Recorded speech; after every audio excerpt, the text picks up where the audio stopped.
First, identify the subnet in your local network. On a Windows computer, open the command window. Use the ipconfig command to identify the IP address, netmask, and gateway address. From there, you will know what a subnet is. Ping is a commonly used diagnostic tool on computers. You use it to find out if a device is online or offline, and how much latency it has. Or you can customize it a bit to scan all online IP addresses in a local network by combining a loop in the ping command. Follow these steps. To ping all IP addresses in a subnet, use the following command.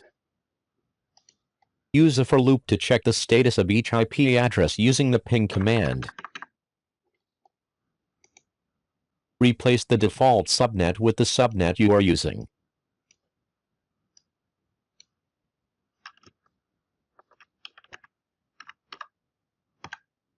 Press Enter.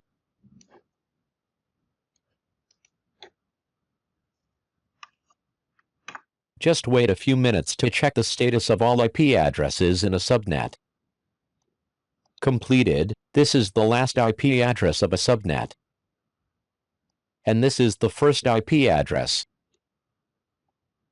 Alternatively, you can use Windows PowerShell instead of command prompt. Windows PowerShell. Google. Ping 1 subnet.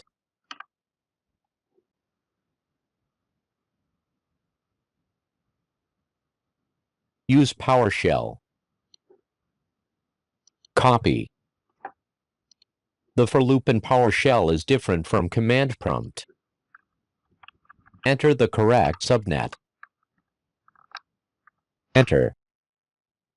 The output on the screen may be slightly different from the previous time. The above is a simple way to check online IP addresses in a subnet with just one command. Thank you for watching. Don't forget to like and subscribe.